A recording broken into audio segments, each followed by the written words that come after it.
in this family," Margaret yelled as she threw my handmade birthday gift for my husband into the trash. "My son could have married someone rich, someone important, but instead he chose you, a nobody." I stood in her spotless kitchen, my hands shaking but my voice firm. "I love James, and he loves me. That should be enough. My name is Isabella Martinez. I was 29 and had been married to James for 3 years. But his mother still looked down on me. No matter what I did, being a teacher, learning their family traditions, or just trying to be kind, it was never enough. She especially hated that I came from a hard-working Mexican immigrant family." Margaret crossed her arms. "Love isn't enough. This family has standards. You'll never truly be one of us." Then she picked up the glass angel I had made for James and dropped it into the garbage disposal. The sharp sound of it breaking made my heart ache, but I refused to cry. "Next week is our family portrait," she said coldly. "Try to wear something decent this time." Before I could answer, my little nephew Tommy ran in. "Auntie Bella, can we play trucks?" His bright smile broke the tension. "Of course, Mio," I said, smiling back. Margaret frowned at my use of Spanish, but Tommy didn't notice. Just then, James walked in. He glanced at the broken glass, then at his mother's stiff posture and my clenched fists. "What's going on?" he asked. "Just helping Isabella understand how things work in this family," Margaret said smoothly. "Oh, and I've arranged for a stylist to pick a proper dress for her for the gala tomorrow." James hesitated but forced a smile. "That's thoughtful, Mom." He always tried to keep the peace, stuck between his love for me and his mother's disapproval. Later that night, as we drove home, he squeezed my hand. "She'll come around," he said. "She just needs time." But it had been 3 years, and nothing had changed. In fact, it had only gotten worse, especially after we told her we were trying for a baby. "A child needs a proper upbringing," she had said. With the right values. She didn't think my values were good enough. The next morning, I was outside pushing Tommy on the swing while Margaret hosted her garden club. James was inside with his father. "Higher, Auntie Bella." Tommy giggled. Across the yard, I heard Margaret's voice. "It's a shame. James could have married Caroline Prescott. Instead, he brought home, well." I ignored her, focusing on Tommy's laughter. His love made Margaret's cruelty easier to bear. "Watch me jump," Tommy suddenly shouted. Before I could stop him, he leaped off the swing at its highest point. Time slowed. He was too high, too far.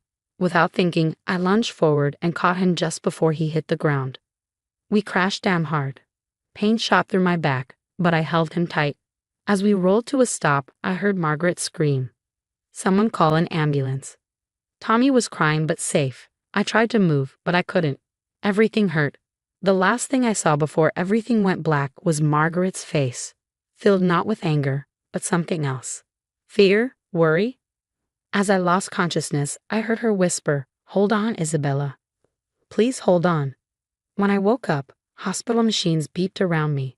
James was holding my hand, his face pale with worry. "Bella," he whispered, "thank God." I tried to squeeze his hand, but nothing happened. I couldn't move. Fear filled me as I realized the truth. What I didn't know was that this moment, this sacrifice, would change everything, especially Margaret's heart. The first month after the accident was a blur of doctors, tests, and hard news. My spine was badly injured, and the doctors said I might never walk again. I might never hold my future children. I might never return to my classroom full of excited first graders. "You saved his life," the doctors told me about Tommy. "If you hadn't caught him, it didn't have to finish. I knew what could have happened." James stayed by my side, barely sleeping, fighting with insurance companies, searching for treatments. But I could see the exhaustion in his eyes, the weight of it all pressing down on him. Margaret came too, but she wasn't the same. She didn't make sharp comments or look at me with disapproval. She just sat there, watching, listening.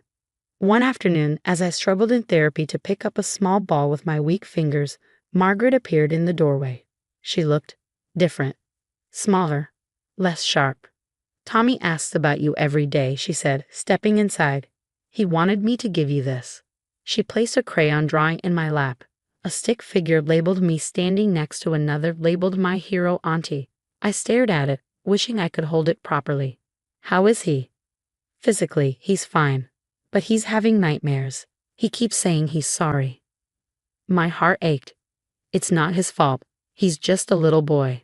Margaret hesitated, her hands trembling. No, it wasn't his fault. She swallowed hard. I've been thinking about what you did. You didn't even hesitate. You just acted to save him. He's family, I said. Margaret flinched as if the word had struck her. She opened her mouth to say something more, but then James arrived with my lunch. Mom, he looked surprised. I didn't know you were coming today. I was just leaving, she said quickly, but at the door she turned back. Isabella, thank you. For my grandson. It was the first time she had ever thanked me. After that, Margaret changed. She visited often, not just for a few minutes, but for hours. She watched my therapy, took notes, even scolded a nurse for being too rough. This is my daughter-in-law, she said sharply. Be more careful. Daughter-in-law, not just James's wife or that girl. The words meant something. One day, after a frustrating therapy session where I couldn't even hold a cup, Margaret did something I never expected. She pulled her chair close and took my hand, the one I couldn't feel. You know, she said softly, when James was little, he struggled to ride a bike. People told me to let him give up, but I knew he needed to keep trying. So every day we went outside. Every day he fell. And every day we got back up. She squeezed my hand. You're going to get back up, Isabella, and this time I'm going to help you. I looked at her, searching for the woman who had once thrown my gift away, but she wasn't there anymore. Why? I whispered. Why now? Margaret was quiet for a long time. Then she said, barely above a whisper, because I was wrong. I thought family had to look a certain way, but I was blind to what was right in front of me, someone who would sacrifice everything for one of us. Tears filled my eyes. I might never walk again. Then we'll face that together, she said. As a family. For the first time since the accident, I felt something other than fear. I felt hope. 6 months passed, marked by small victories and crushing setbacks. Against all odds, feelings started returning to my upper body, though my legs remained stubbornly unresponsive. Every tiny improvement felt like a miracle. The first time I could feed myself, hold a phone, hug Tommy when he visited. Margaret became my unexpected champion. She transformed her pristine garden room into a state-of-the-art rehabilitation space, hiring the best physical therapists in the country. The woman who once criticized my every move now celebrated each small triumph as if it were an Olympic achievement. Look what Isabella did today, she'd announce proudly to anyone who would listen, showing videos of me managing to brush my own hair or sign my name. The garden club ladies who once whispered behind their teacups now brought casseroles and offered encouragement.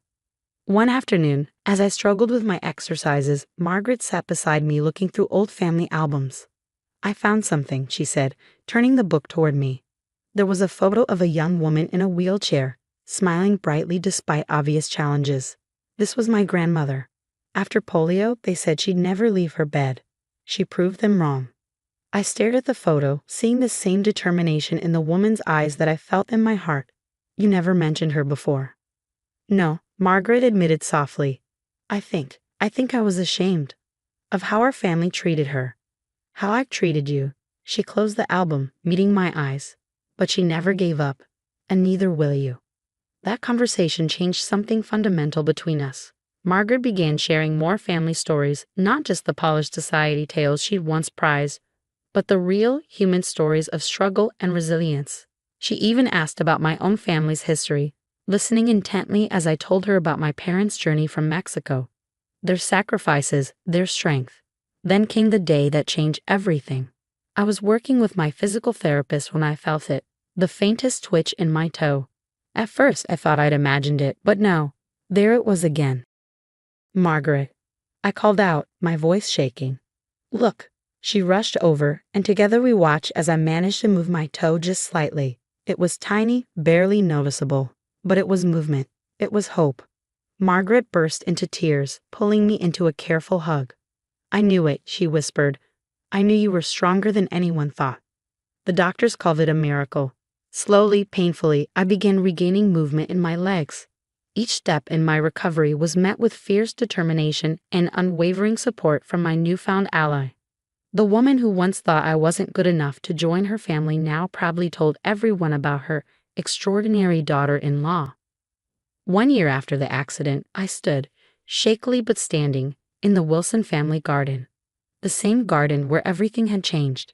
Tommy, now 5, held my hand while James supported me on the other side. "Ready for the family photo?" Margaret called, setting up the camera. "But I'm still in braces," I said, gesturing to my leg supports. Margaret walked over and straightened my collar with gentle hands. "Yes, and they show exactly who you are. A fighter, a protector, a true Wilson." She smiled, tears in her eyes. "Now, let's show everyone what real family strength looks like." As we gathered for the photo, I realized something profound. The accident hadn't just changed my body, it had transformed our entire family. Margaret's perfectly manicured facade had cracked, revealing a deeper, more authentic love. My struggle had become our struggle, my victories our victories. Today, I still face challenges. Some days are harder than others. But now when I look in the mirror, I don't see someone who's not worthy. I see someone who proved her worth not through social status or traditions, but through unconditional love and sacrifice. And Margaret, she's the first to remind me of that. Every morning when she comes to help with my therapy, she greets me the same way. "Good morning, my brave, beautiful daughter." Sometimes the greatest healing isn't physical at all. Sometimes it's the healing of hearts that were broken long before any bones. And as for being worthy, well, as Margaret now likes to say, true worth isn't about where you come from or what you can do. It's about who you are when it matters most. I guess sometimes it takes losing the ability to stand to help someone else finally see you standing tall.